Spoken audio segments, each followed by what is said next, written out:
Good morning friends, welcome back to my channel. आशा करी तुम्हारा सबाई भालो आछो, आमराओ भालो आछि। तो देखते थाको आज के सानडे ब्लग। आज के सानडे सारा दिन की करी, सकालबेला उठे तो फ्रेश होए सकालबेला जा किछु करा सब हो गेछे करा।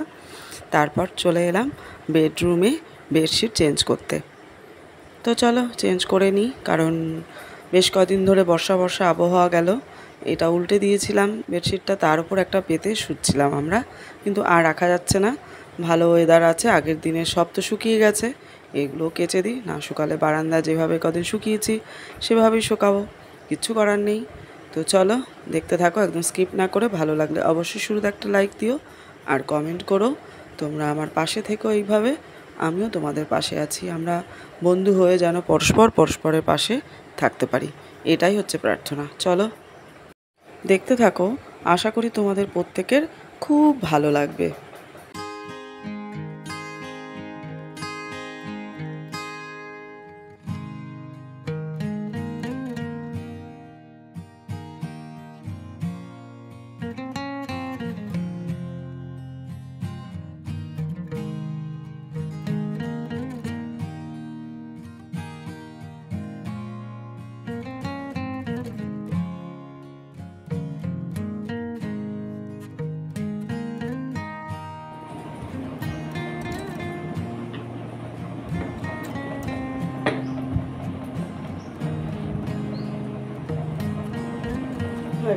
পিলো কভারগুলো চেঞ্জ।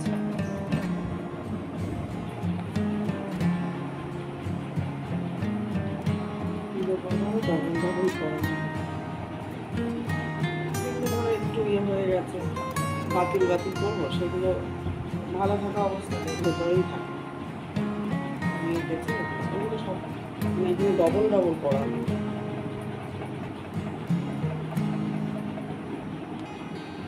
বালিশটা ভালো আজকে অনেকটা খুলে ফেলবো।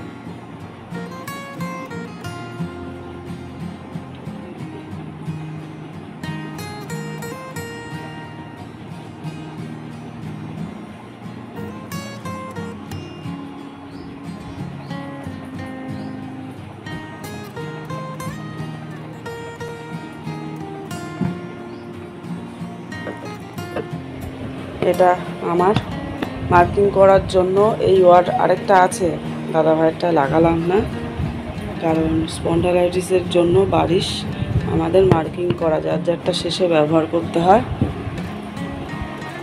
আমার বালিশটা আসলে খুব নরম, অল্প তুলো দিয়ে তৈরি, ঘাড়ে স্পন্ডালাইটিস আছে তো, যার জন্য দুজনের বালিশ দুরকম। অভিনবরটা তো আলাদা আছে, ওটাও চেঞ্জ করবো একটু পরে, আগে ব্রেকফাস্টটা তৈরি করতে চলে যাই। চলো এটা থাক।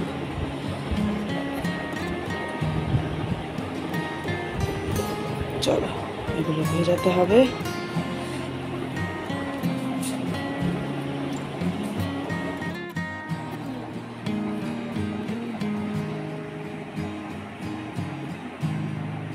চলো আটা আর ময়দা মিশিয়ে নিয়েছি, এখানে ডাল সিটি দেওয়া হয়ে গেছে, বুঝতেই পারছো কি হবে আজকে। চলো সরষের তেল তো আজকাল আমরা 2 মাস 3 মাস ধরে বাড়ি থেকেই খাচ্ছি, ভালো তেলটা। পাশেই হাঁড়ি আছে আমাদের ভাঙায়, ওখান থেকে। কাপা ব্যবহার করলে একদম নিশ্চিন্ত, তেলটা পড়ারও ভয় থাকে না, আর বেশি কম বা কিছু পড়ে যাবে ভয় লাগে, সেই নার্ভাসনেসটা হয় না।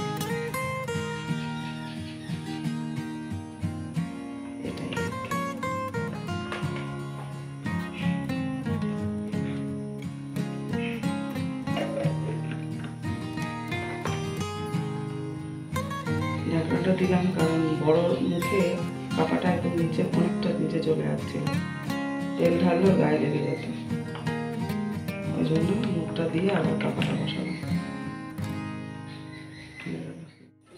প্রেশারে ডালটা হয়ে গেছে, আগে ডালটা পরে ফোড়ন দেবো।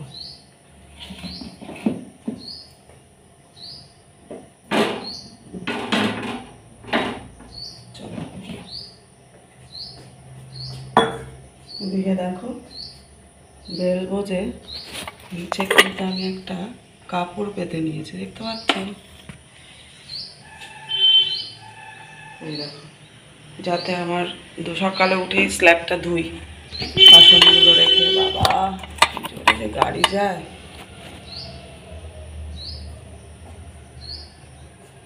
যাতে ওটা না ভয়।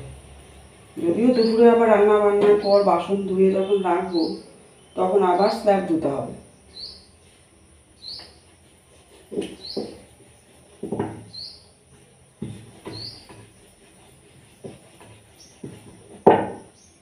আর দাদা ভাইয়ের এগুলো খাওয়া উচিত না, কোলেস্ট্রল আছে, কিন্তু রুটি খেতে তার কষ্ট হয়, খেতে পারে না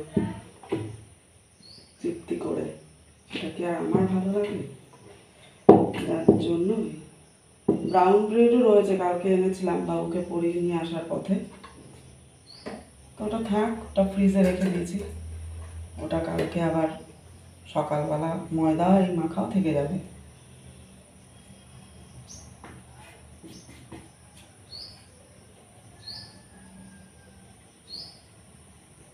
সময় করে বেরোতে হবে, টুকটাক কিছু জিনিস কেনার আছে আমার, কিন্তু বেরোতে পারছি না আসলে।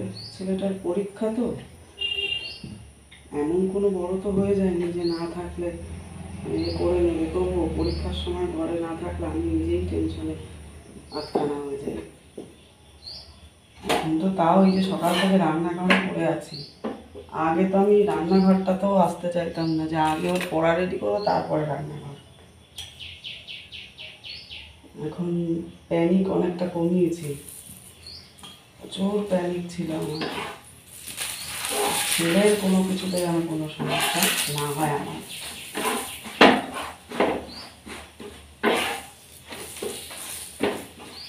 মানে আমার যখন গলব্লাডার অপারেশন হলো, ওটি থেকে বেরিয়েও নাকি আমি বাবু বাবু বাবু বাবু করছি, আমার তোমাদের দাদা ভাই বলছে। তখনও তুমি বাবু বাবু বাবু, আমার যা দিদিভাই যখন গেছে তখনও তো আমি বেডে অঘরে মানে কথা বলতে পারছি না, অ্যানাস্থেসিয়া তখনও কাটে না। দিদিভাই তোমার বাবু ঠিক আছে, অসুবিধা নেই, খাইয়ে দাইয়ে দিয়েছি, তুমি এখন নিজের শরীরের চিন্তা করো। সেই সব দিন না আমি মনেই করতে চাই না। গেছে একটা, একদিকে কোভিড, একদিকে শাশুড়ি বিছানায়, লোক ঘরে আয়া, তার সাথে আবার আমি, ছেলেটা তখন আর তো ছোট। তাই মানুষের এক একটা সময় আসে, চারপাশ থেকে মানে গ্রাস করে, ধৈর্য ধরে থাকতে হয়, আবার কেটে যায়, তাই না বলো? ধৈর্য ভীষণ প্রয়োজন আমাদের জীবনে প্রত্যেকের, যে কোনো পরিস্থিতিতে ধৈর্য দরকার হয়। ধৈর্য যার থাকে না, সে কিন্তু কোনো জায়গায় মানিয়ে নিয়ে চলতে পারবে না, কোনো কিছু ধৈর্য ধরে করার সেই শক্তিই সে পাবে না, সব কিছুই তার সমস্যা হবে। ধৈর্যটা ভীষণ দরকার আমাদের। ওই 2-3 দিন নার্সিংহোমে থেকে আমি শুধু সময় গুনছিলাম কখন আমার 2 দিন পার হবে। সকাল হলেই তো আমাকে নিতে আসবে, আমি বাড়ি যাবো। সকাল হলেই আমার নিতে আসবে। তারপরে কি, তখন যেহেতু কোভিড, বাড়ির লোকের সাথে সেরকম সামনাসামনি বসে কথা বলা দেখা করা দিচ্ছে না।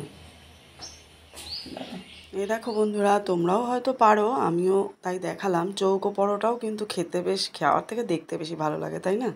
আমরা তো 3 কোনা পরোটা বানাই, গোলও পরোটা বানাই, 4 কোনা পরোটাও আমরা অনেকে বানাই, তাই না? যাই হোক, এটা আমার শাশুড়ি মায়ের কাছে শেখা, প্রায়ই করি চৌকো পরোটা। যাই হোক, চলো। মেয়েদের সহনশীলতা, ধৈর্য যাদের যাদের বেশি আছে তারাই কিন্তু সুখী হতে পারে, তাই না বলো? মেয়েদেরকেই মানায় এ সমস্ত কিছু। জল হচ্ছে তো চলো।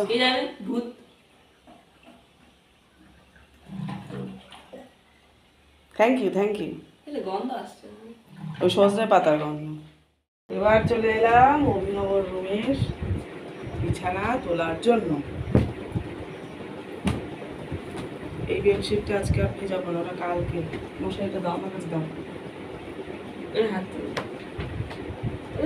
কবে দিয়ে জানলা খোলা রয়েছে, না না কালকে কালকে খুলে দিয়েছি। এই বালিশ টালিশগুলো সব রোদে দিতে হবে। যাও চেয়ার একটা করো বাইরে। একটু একটু করে কাজ শিখতে হবে। শিখতে লাগে আমি জানি।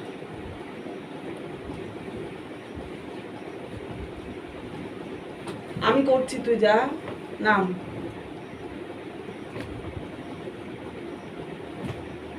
এইভাবেই কিন্তু মায়েরা সন্তানদের একটু একটু করে ধাপে ধাপে শিখিয়ে পড়িয়ে নিয়ে এগিয়ে যায়, তাই না? সে যে কোনো কাজই বলো, মায়েরাই কিন্তু শেখায় সন্তানদের, তাই না? বাবারা কিন্তু অতটা সময় পায় না বাড়িতে, মায়েরা যতটুকু সময় পায় ততটুকু তাদেরকেই দেওয়ার চেষ্টা করে। ঠিক কি না বলো? কমেন্ট করে অবশ্যই জানিও। কারণ ওরা তো একটু একটু বড় হচ্ছে, এখন থেকেই একটু একটু না শিখলে কি করে হবে বলো তো? কি বলো তো, বেডশিটটা তুলে ভেবেছিলাম ধোবো না, কারণ এই অন্য ঘরেরটা ধুয়ে যে এই ঘরটা, কিন্তু এটাও ধুয়ে দিয়েছিলাম। বেশি একটা শুকায়নি, অল্প অল্প ভিজে ভিজে ছিল, বারান্দায় দিয়ে দিয়েছিলাম পরে, যার জন্য অসুবিধা আর হয়নি। প্রথমগুলো সব শুকিয়ে গেছিলো। তো চলো, এদিকে তো বিছানা গোছানো হয়েই গেল। আজকে অভিনব আমার সাথে সাহায্য করলো। এই একটু একটু করেই না ছেলে মেয়েদের শেখাতে হয়, সাথে সাথে থেকে, একা একা ছাড়লে হবে না, ওদের সাথে থেকে ওদেরকে শেখাতে হবে, তবেই না ওরা করবে। একা একা কি আর করবে বলো? এইভাবে পথ চলতে শেখাতে হয়, তাই না? তো চলো দেখতে থাকো। এটা ওর পরে পরিয়ে দেওয়া হবে বালিশে। এবার রান্নাঘরে যাব। চলে এলাম রান্নাঘরে। শুধু এটাই রান্না করিনি, সানডে মানে চিকেন তো রান্না করাই হয়েছে, সেটা আর তোমাদের সাথে শেয়ার করা হয়ে ওঠেনি। এই ডালটা ভীষণ উপকার, তাই তোমাদের সাথে এটা শেয়ার করলাম। চিকেন তো প্রায়ই রান্না হয়, শেয়ার করি, কিন্তু সজনে পাতার ডাল, সজনে পাতাটাই ভীষণ উপকার শরীরের পক্ষে। প্রথমে সেদ্ধ করে সব একসাথে করে নিয়েছিলাম, তারপরে আবার ফোড়ন দিয়ে নিলাম। কি কি দিলাম সেটা তো দেখতেই পেলে। এক বালতি কেচে নিয়েছি, সেগুলো ছাদে দিতে যাব।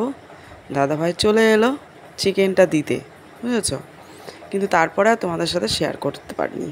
এটা ওটা করতে করতে একদম মাথা থেকে আউট হয়ে গেছে। ঝড় উঠেছে, হঠাৎ করে চারপাশটা পরিষ্কার করলাম, তারপরে দেখি হঠাৎ করে ঝড় এসে গেল। কি করা যাবে, কিছু করার নেই, মেনে নিতে হবে।